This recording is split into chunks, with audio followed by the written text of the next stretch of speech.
कइले नी जबिया हो तू हवा जादो जी हम हई साह हो ए जी बड़ा डर लागता लव मैरिज कइले नी जबिया हो तू हवा जादो जी हम हई साह हो तहरा बाबूजी से बात कइल चाहिए हो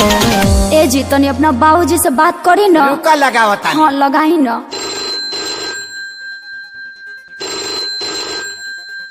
हो पप्पा हम बियाह कैला लियो का बियाह कैले लिए हमरा ले बतैले तू बियाह कैला त हमसे बतैला नया बतैला त हम कह के बताई अरे बोकावा तो कुछ दहेजो मिल है रे दहेज नहीं जे घंटा लिहा आ ससुरा ए दैडी डरली नवत कनी मारे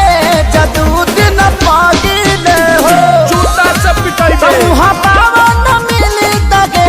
जसा फसा पागिले हो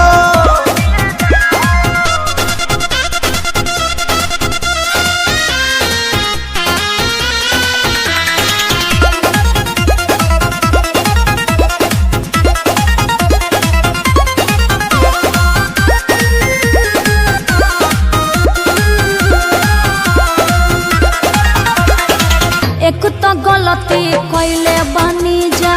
हमनी के बरियार हो ऐसन शादी से सुनले बानी टूटेला घर परिवार हो पिताजी एको थप्पड़ न मारी है घरे चल प्यार बड़ी करी है ओहि जा होत का बापा ता कर सही ले हो अरे एक बार और लगाई ना रुका एक बार फिर लगाओ तानी ए पापा हो पापा हम सुहाग रात मनाई ले लियो पंडित जी से दिखौला हवे अरे तो सुहाग रात में पलंग के जरूरत लगल है पंडित जी का थोड़ी लगल है ए दैडी डरली नवत कनी मारे जदू दिन पागिले हो गुजार छटवाई बे मुहा पावन मिली तगे जसा फसा पागिले हो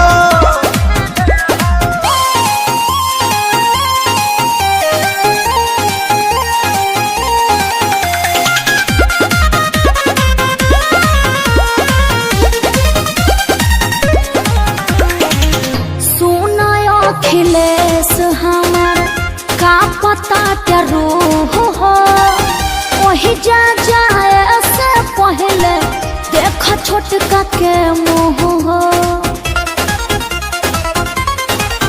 सुन सुन खेसारी के रानी कुछ कोई न कहतानी यह सोची सोची टेंशन में डरे हो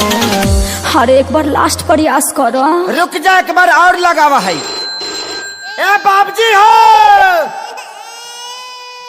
अरे लइको हो गइल का रे हाँ हो गई अरे अभी तो 2 दिन पहले कहता के बियाह कोई हां अरे जियो के ऑफर में डाउनलोड कर ले लाई बाबूजी ए दैडी डरली नवत कनी मारे जदू दिन पागिले हो त मुहा पावन मिली तगे जसा